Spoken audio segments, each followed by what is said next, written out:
Kamu pernah bangun pagi, buka handphone, dan tiba-tiba merasa lelah sebelum hari dimulai? Bukan karena kurang tidur, bukan karena ada masalah besar hari itu. Hanya karena dunia terasa terlalu berat untuk dihadapi hari ini. Ada yang menyebutnya overthinking, ada yang menyebutnya burnout, ada yang menyebutnya kurang bersyukur. Tapi tidak ada yang pernah bertanya pertanyaan yang lebih penting. Apa yang terjadi pada otak manusia saat ia tidak bisa lagi berhenti melihat? Kita hidup di era yang paling terhubung dalam sejarah manusia. Lebih banyak informasi, lebih banyak koneksi, lebih banyak akses. Tapi ada sesuatu yang aneh. Semakin kita terhubung dengan dunia, semakin banyak dari kita yang merasa terputus dari diri sendiri. Data bilang, rata-rata orang menghabiskan lebih dari 8 jam di depan layar setiap hari. 8 jam melihat dunia, 8 jam menerima informasi, 8 jam tanpa jeda. Dan di dalam 8 jam itu, ada perang, ada inflasi, ada PHK massal, ada bencana, ada kehidupan orang lain yang terlihat lebih baik dari hidupmu. Semuanya masuk sekaligus, setiap hari. Generasi sebelumnya mungkin lebih miskin secara materi, tapi mereka punya satu hal yang kita tidak punya lagi. Ketidaktahuan yang menenangkan. Mereka tidak tahu berapa juta orang kelaparan hari ini. Mereka tidak tahu nilai dolar naik lagi. Mereka tidak tahu perang baru pecah di belahan bumi lain. Dan karena tidak tahu, mereka bisa tidur. Sekarang kita perlu bicara tentang sesuatu yang jarang dibahas. Otakmu, secara biologis, tidak dirancang untuk dunia yang kamu tinggali sekarang. Jutaan tahun evolusi membentuk otakmu untuk satu tujuan utama, bertahan hidup. Dan bagian dari otakmu yang bertugas mendeteksi ancaman, yang disebut amigdala, tidak bisa membedakan ancaman nyata dari ancaman yang kamu baca di layar. Nenek moyangmu stres saat ada harimau di depannya. Stres itu selesai. Harimau pergi, atau mereka mati. Tapi kamu stres setiap 30 detik, karena algoritma memastikan selalu ada harimau baru di berandamu. Perang, krisis, skandal, konten, perang lagi. Dan otakmu tidak tahu bedanya. Setiap notifikasi diperlakukan seperti ancaman nyata. Setiap berita buruk mengaktifkan sistem yang sama. Ada peneliti bernama Roy Baumeister yang menemukan sesuatu menarik. Ia menyebutnya negativity bias. Artinya, otak manusia secara alami memberikan bobot lebih besar pada pengalaman buruk dibanding yang baik. Satu berita buruk butuh 5 berita baik untuk mengimbanginya.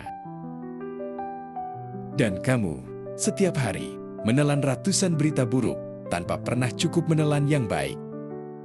Itulah kenapa kamu lelah. Bukan karena kamu lemah, tapi karena sistem ini memang tidak dirancang untuk manusia.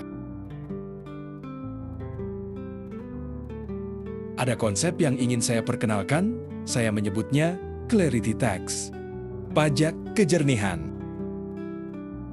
Setiap kali kamu memilih untuk melihat dunia apa adanya, kamu membayar pajak. Pajaknya bukan uang, pajaknya adalah ketenangan pikiranmu. Semakin jelas kamu melihat realita, semakin besar pajak yang harus kamu bayar. Dan generasi kita membayar lebih dari siapapun sebelumnya. Ada 3 ilusi yang selama ini melindungi generasi sebelumnya. 3 ilusi yang sekarang sudah runtuh. Ilusi pertama, kontrol. Kalau aku kerja keras, hidupku pasti membaik. Dulu ini cukup masuk akal. Sekarang kamu lihat sendiri. Orang kerja keras masih bisa di-PHK dalam semalam. Orang kerja keras masih tidak bisa beli rumah. Orang kerja keras masih kalah dengan inflasi. Ilusinya sudah retak. Ilusi kedua, narasi besar. Generasi sebelumnya punya cerita besar yang memberi mereka makna. Agama yang kuat, ideologi yang solid. komunitas yang nyata. Sesuatu yang lebih besar dari diri mereka sendiri yang memberitahu mereka, hidupmu punya arah. Sekarang, semua itu terfragmentasi, tidak ada satu narasi pun yang cukup meyakinkan untuk diikuti sepenuhnya. Ilusi ketiga, batas. Dulu kamu hanya tahu masalah di kampungmu, masalah tetanggamu, masalah kotamu. Sekarang kamu menanggung masalah dunia. Setiap hari, gempa di sana, perang di sini, krisis di sana lagi. Dan otakmu tidak punya kapasitas untuk itu. Tidak ada yang punya. Ada seorang filsuf bernama Mark Fisher yang pernah menulis sesuatu yang saya tidak bisa berhenti memikirkannya. Ia bilang, lebih mudah membayangkan akhir dunia daripada membayangkan akhir dari sistem yang menyakitimu. Kamu tahu sesuatu tidak beres, tapi kamu tidak tahu harus melawan apa. Dan ketidakmampuan menamai musuhmu, itulah yang paling menguras mental.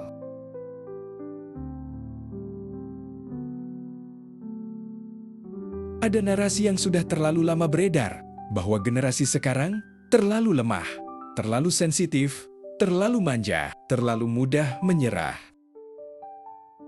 Saya ingin membantah itu, bukan dengan emosi, tapi dengan argumen. Generasi ini tidak lemah. Mereka adalah generasi paling lucid, paling jernih dalam sejarah manusia. Dan kejernihan itu ternyata bisa sangat menyakitkan.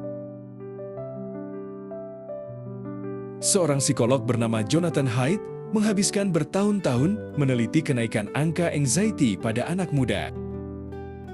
Kesimpulannya bukan bahwa karakternya melemah. Kesimpulannya, lingkungannya berubah lebih cepat dari kemampuan manusia untuk beradaptasi. Kamu tidak gagal beradaptasi, kondisinya memang belum pernah ada sebelumnya. Albert Camus pernah menulis tentang kondisi ini, meski ia tidak menyebutnya dengan istilah yang sama. Ia menyebutnya absurdisme, kondisi manusia yang sepenuhnya sadar tentang ketidakpastian hidup, tapi tetap harus menjalaninya. Albert bilang, itu bukan tragedi, itu adalah titik awal dari kebebasan yang sesungguhnya. Tapi ada jarak panjang antara titik awal itu dan merasakan kebebasan itu. Dan di jarak itulah kamu sekarang berada. Di antara dua titik itu, sudah terlalu sadar untuk kembali ke ilusi. Belum cukup kuat untuk sepenuhnya bebas dari rasa sakitnya. Bukan lemah, sedang dalam perjalanan.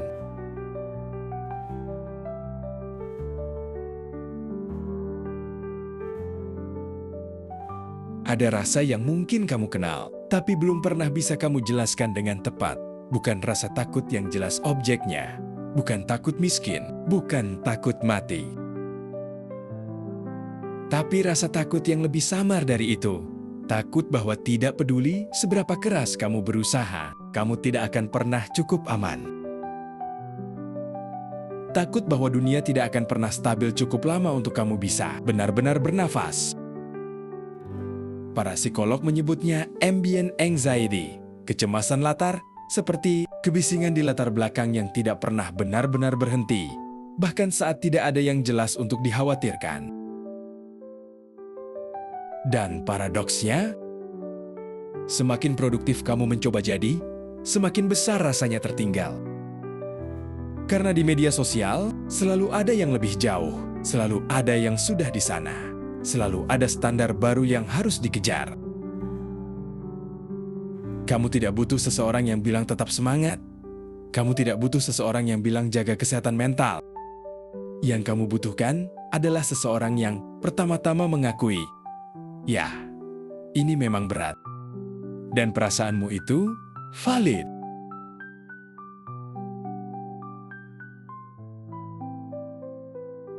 Saya tidak akan memberikan kamu daftar tip.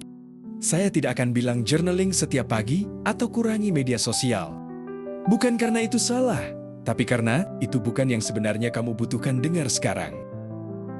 Yang ingin saya tawarkan adalah cara melihat yang berbeda. Pertama, berhentilah mencoba mengontrol dunia. dan mulailah mengontrol lingkaran kecilmu. Epictetus, seorang filsuf stoik yang lahir sebagai budak, menulis sesuatu yang masih relevan 2000 tahun kemudian. Ada yang dalam kendalimu, ada yang tidak. Energimu terlalu berharga untuk habis di medan yang tidak bisa kamu menangkan. Ini bukan pasrah, ini adalah strategi. Kedua, berhentilah mencari makna di luar dirimu, dan mulailah menciptakannya di dalam. Viktor Frankl selamat dari kamp konsentrasi Nazi, bukan karena kondisinya membaik, tapi karena ia menemukan sesuatu yang berarti di dalam dirinya. Bahkan ketika segalanya di luar dirinya hancur. Dunia mungkin tidak akan cukup stabil dalam waktu dekat, tapi maknamu tidak harus menunggu dunia untuk stabil. Ketiga, sadar bukan berarti harus terpapar segalanya. Kamu sudah membayar clarity tax. Kamu sudah melihat dunia apa adanya. Sekarang, kamu berhak memilih apa yang masuk ke otakmu. Bukan karena kamu lemah, tapi karena otakmu berharga. Mungkin kamu tidak butuh dunia yang lebih baik dulu untuk bisa merasa lebih baik. Mungkin yang kamu butuhkan adalah berhenti menjadikan keadaan dunia sebagai ukuran keadaanmu. Dunia memang sedang tidak baik-baik saja, dan kamu mungkin juga tidak. Tapi ada perbedaan besar antara melihat dunia apa adanya dan membiarkan dunia mendefinisikan siapa kamu. Clarity tax sudah kamu bayar. Pertanyaannya sekarang, apa yang mau kamu beli dengan kejernihan itu?